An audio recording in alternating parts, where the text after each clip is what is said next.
we were just riffing on the idea that no, that's what that actually Chris Matthews is right. And communist newspapers in the 60s and 70s were really multi-level marketing schemes. It's like Bernie's. It's like, Chris, if you get in at the ground floor and you get 6 of your friends to buy the Socialist Worker newspaper, not only do you make back your initial investment, you're talking about significant profit margins. People are buying starter homes, cars, and all sorts of other things. What you do is you go to people who look young and gullible and you say, hey, do you like that we're napalming children in Vietnam? And while you're at it, do you think sweatshops are bad? Well, we've got an answer. Here's a home starter kit. It's the Socialist World Worker newspaper. And if you can sign up 6 of your friends, you might be able to buy yourself a new groovy pad. And of course, Chris Matthews was the type of guy who was way too idealistic for that. It's like, oh my God, that's so ignoble. Best Chris Matthews quote I ever read, and part of the reason I love Chris is I was reading an interview where he was talking about his time. He spent, I forget where, I think Tanzania, but I don't remember. He was in the Peace Corps somewhere in Africa for a couple of years. And he's like, yeah, I was riding around in a motorcycle. I was advising people. I was like a Che of capitalism. Jesus Christ. That was the best quote. Chris Matthews is fucking awesome. All right. Oh my God, now we have to talk about David Frum. Jesus Christ. Okay, joining us now is Ben Burgess. He is the author of Give Them an Argument, Logic for the Left. Order it today. Become a patron of his great Patreon page. He also teaches logic. Ben, are you ready for your song? Oh, always. Always. Let's go. I want to go to mockery really badly. I will. So please go. Okay. You got to restrain me. Debunk all of it. Logical analysis. You're going to show us how to argue that. Go. This is based on data from a bunch of different countries. There's abundant evidence that at this point that that's bullshit. Breaking down these right-wing arguments and looking at how they're supposed to fit together. Okay, break it down. Break it down. Break it down. Oh my God, Ben Burgess, David Frum, one of the greatest worms of modern history, a guy who really proves that there is no depths to which the MSNBC Democratic Party complex will not stoop. Whose main accomplishment in life is contributing to the invasion of Iraq, has thoughts. And those thoughts are put in the form of a column called Bernie Can't Win. But unless other Democrats take a page from his book stressing practical over theoretical, the universal over particular, they won't prevail either. Ben, why is David Frum wrong? Well, I mean, David Frum is evil because he was the Joseph Goebbels of the Iraq invasion effort, but he's wrong in this case because he's just sort of lazily stringing together some negatives about Bernie in the like very, very phoned in way, right? I mean, say what you want about the Axis of Evil speech, at least it had some, cadences, and there was like rhetorically there was something going on there that was kind of compelling, but this is just weird. So if you look at the article, and I think we should just admit straight out that, like, all right, last time we did the Michelle Goldberg version of this because it was like the best of the bunch and we wanted to deal with the strongest version of the argument. This one's just funny. Right, yes. So, now we're just dealing with, I mean, this is just a personal fever dream of somebody who's like, I find Donald Trump personally distasteful, but I still really need a president who will liquidate as many Palestinians as possible. Bernie Sanders might not be in line with that. I'm disturbed. Exactly. So if you scroll down, he spends the first part talking about Joe Rogan. I think we already covered that nicely in our Jacobin article. Yes, read it. Anybody who hasn't read that, just go to Jacobin, read Joe Rogan. It's good that Joe Rogan endorsed Bernie Sanders. Now it's time to organize. So I don't want to go back and relitigate that, but it starts getting good after the Rogan part, when there's a paragraph starting, but Sanders. Yes. But Sanders is a Marxist of the old school of dialectical materialism from the land that time forgot. It's that electrifying writing. Class relations are foundational. Everything else is epiphenomenal. Sanders may have outgrown the revolutionary socialism of his youth. I'm a little confused now about whether he's of the old school dialectical materialism still or not, but right. Maybe both.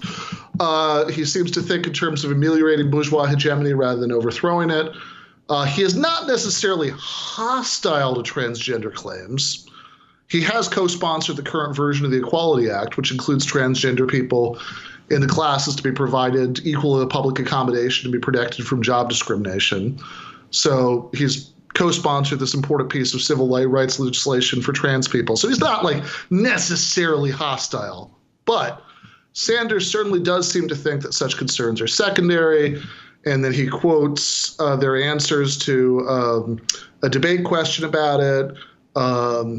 And there's this, he quotes the Warren answer, and then he quotes the Sanders answer, and the Sanders answer spends 2 paragraphs talking about the moral importance of the issue, and then the last paragraph of the Sanders answer is, and that is why I strongly support and have helped lead the effort for a Medicare for all, a single-payer program which would provide comprehensive health care to all people, including certainly the transgender community. And actually, he says at the end of the previous paragraph, to make sure health care is available to every person in this country, regardless of their sexual orientation or their needs. In other words, it would cover medical transitions. Right. That's a really important point here, because what he's doing, just to jump in for a second, is he's saying that because Warren is trained in a certain type of woke speak, and look, Warren talks about people murdered because they're transgender. That's very important. Bernie should mention that as well. I agree. Sure. Absolutely. But we're analyzing this in the context of a fundamentally bad faith argument. So what Bernie's actually saying here, though, to be really clear, is that a universal health care provision is going to cover and take care of people in their medical treatment, specifically as transgender human beings. That's a fundamental rights and equity commitment that is central to a single payer claim. So this is a really important point here, because Frum is actually cynically disregarding one of the core tenets of pure equity here. He is, and the way he summarizes it after the quotes is Sanders checked a box of support for the identity issue and then returned to regular programming. For Warren, the identity issue was the regular programming. So if we translate this, what he's saying is that Bernie Sanders, instead of just talking about the issue, the sort of general importance of the issue, talked about the general importance of the issue and talked about how he would actually help trans people in real world terms, whereas Warren just talked about her support for them, which, one would think that that given a candidate who signals their support and given a candidate who signals their support and then talks about what they're going to do in concrete terms to help you with your specific needs, that second one actually sounds more useful to me, but maybe I'm stuck in the land of dialectical materialism that time forgot. Right. I also come from the land of dialectical materialism that time forgot. I also come from the land of Google searches, which is apparently very current. And what you can do is you can actually discover, and look, I'm sure Warren has evolved and outgrown this position, but you can find things like in 2012, Elizabeth Warren saying that she wouldn't cover prisoners' transitions.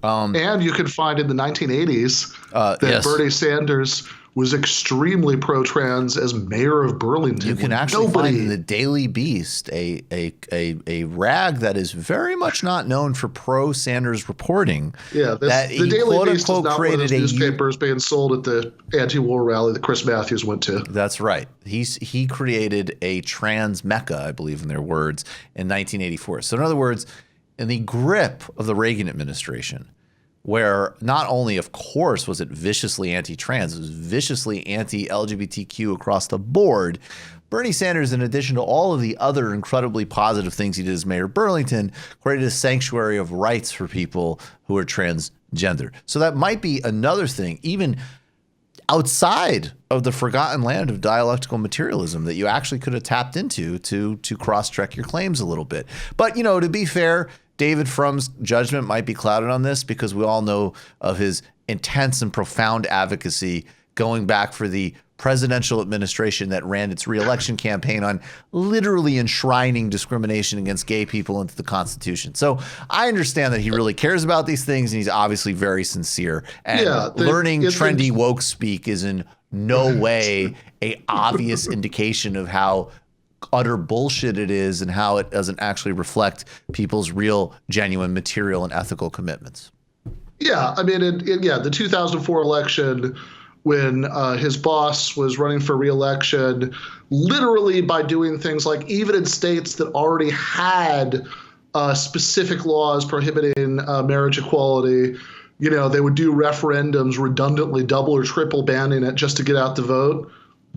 Yeah, but all reporting actually said that David Frum on the inside was like, look, we should totally nuke Iran and give ankle bracelets to all Palestinians, but we really need to get way out ahead of the humanity and dignity of trans people. Yeah. Or not.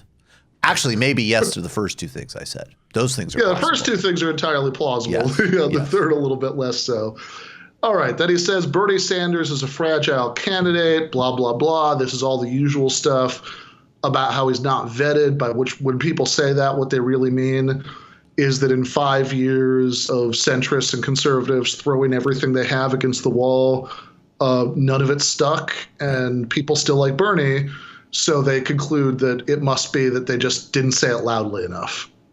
Again, this is Obama.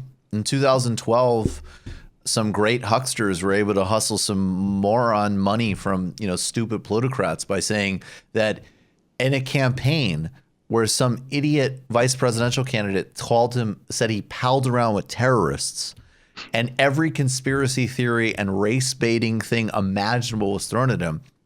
The real problem was that people didn't realize that he was friendly with a post-structuralist professor at Harvard Law, and obviously that would seal a Republican victory in 2012. This is on the same order of magnitude in terms of quality of thinking.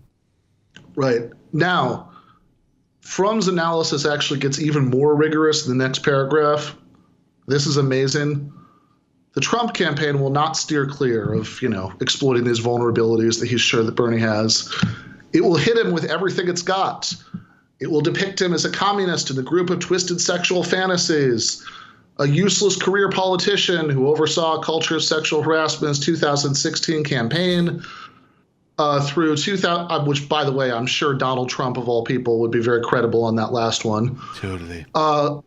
Through 2019, Trump and his proxies hailed Sanders as true voice of the people, threatened by the evil machinations of the Hillary Clinton machine. They will not pause for a minute. So I just really want to, this is just amazing that this is the specific prediction Frum is making about the attacks that Donald Trump, remember, that Donald Trump is going to make. They will not pause for a minute before pivoting in 2020 to attack him as a seething stew of toxic masculinity. Vicious online followers martyred the Democratic Party's first female presidential nominee. This guy's so toxic, everybody. I don't think he's ever even read Bell Hooks. It's a disgrace. Yeah, no, just the idea that Donald Trump is going to focus on toxic masculinity. If you look at the tone that they use with Joy Reid, it's terrifying. Oh, and don't forget that he's going to attack Bernie for being too mean to Hillary Clinton. Too mean to Hillary Clinton. So, all right. So we have all of this delusional. And by the way, look, if you want to just say that Donald Trump is a massive narcissist who could literally say anything at any time, of course, literally any of these things could come up. Donald Trump could say anything. It won't do anything. It's embarrassing that Frum would even put this forward as remotely credible. I think the only part that Frum has that is true of a certain demographic, and the last thing I want to touch on with you really quickly is basically just when he's talking about people like himself, which he thinks there's way more of than there are. But essentially I'm pretty much down with everything about Trumpism, including, by the way, a lot of immigration policies. Look up some of David Frum's recent extremely humane work on that issue. But I just really want somebody who in the last 2 years learned how to pretend to be really conscious about various social signifiers and loves my private health insurance, definitely wants the United States at a hair trigger to murder people primarily in the Middle East, but I'm sure a good coup in Latin America or Africa would also be great. And I just want somebody that I can exercise my personal sense of feeling good about to vote against Trump. I think he's totally right. I think those voters do exist. I think some of those voters helped flip, affluent districts in 2018. What's the answer to that part? Well, the answer to that part is, in fact, that the idea that you win primarily appealing to those voters in a presidential election has been tested. Right? This was Chuck Schumer's immortal prediction about losing laid off workers. For every one of those, you're going to get 2 suburban moderate Republicans, suburbs of Philadelphia. So it seems like, particularly, again, one would think that if you were serious about the issue of how Democrats can win in 2020, which I'm sure David Frum is, coming from nothing but a good faith, advice placed on that issue. Of course. Obviously, Totally. what other agenda could he possibly have? None. But if you were serious about that, one would think that you would be particularly interested in the states that Hillary Clinton lost, those electorally crucial Rust Belt swing states. Where people love their private health insurance and yes, people love their private health insurance. Concerned that we don't have enough wars overseas. Yep, and other than those 2, keeping private health insurance, right? Everybody there loves Blue Cross Blue Shield. That's right. Everybody there wants to invade Iran, and most importantly, everybody in Michigan, Wisconsin, and Pennsylvania is very concerned about toxic masculinity. Absolutely. I thought, he says it's a multiracial coalition, but I don't hear intersectional discourse. It's a disgrace. But he says he wants everybody to have health care, but he doesn't speak about the unique lived experience of black bodies. It's a disgrace. Yeah, no, absolutely. If Bernie Sanders is the nominee, Donald Trump is going to start quoting Kimberly Crenshaw in campaign speeches. That's just, he'll just go They say it's class, but we also know that racism functions independently of class. Yeah. But Bernie doesn't say it because he's crazy and toxic. Bernie must disavow Will Maneker. There's a podcast culture on the left, and it's really when you think about it, not opposing me is a form of white privilege when you think about it. That's all Bernie is. Free stuff for white males. It's a disgrace. And Frum throws in, last thing, a analogy that I think has to be quoted here from the paragraph. He says he supports freedom to go to what bathroom you belong to.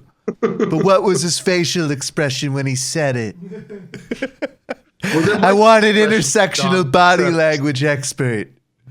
It's really unbelievable because if you listen to Kamala Harris's cousin, she said that Bernie didn't smile when he mentioned Bayard Rustin. This is the Democratic nominee. It's outrageous. What's great is that all of those arguments actually at this point are stupid enough that he could use all of them. He could probably sell them better. You probably could. Yes. So there is one last thing here I think that's got to be mentioned because it's too amazing that David Frum wrote these sentences. The members of the team around Sanders are experts in Democratic Party factional infighting. I hope so. I wish. Few have dealt with people who do not play by the rules of the mainstream Democratic Party. They have always been the rule breakers, the people who got inside the team's decision cycle. They have been the Minutemen fighting the Redcoats, picking off the other side's regulars from behind trees and fences. Now, this is in such good taste coming from the guy who sold us the Iraq War. They are about to experience what happens when a militia faces off on an open field against a ruthless modern army with cluster bombs and napalm. Yep. Famous militia implements of war. Yeah, this is really. David Frum's head is in a very woke place here. I feel the liberation of not pretending to care about trans rights in this graph. I'll give him that.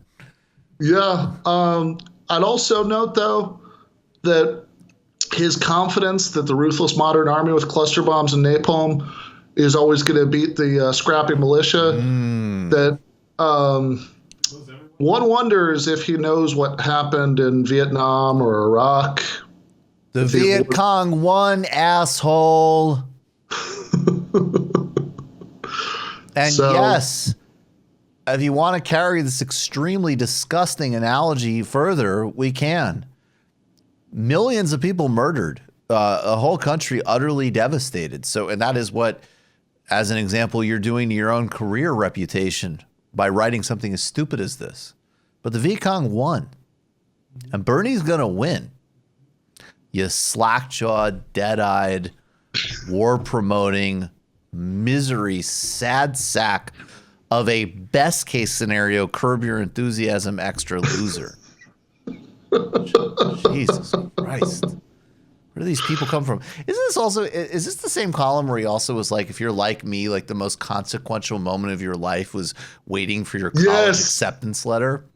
Yes. I can tell you that 99% of the electorate is not like you, you fucking prick. Maybe the most consequential moment of their life was, I don't know, seeing if their kid could get medical treatment for asthma.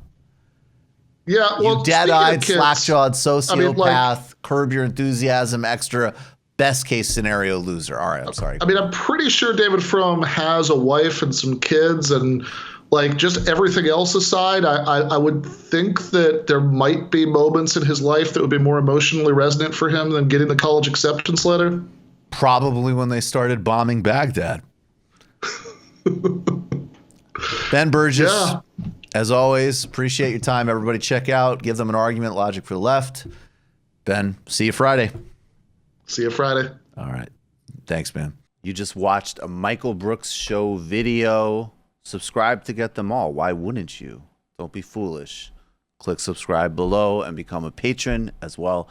Patreon.com/TMBS. Thanks, everybody.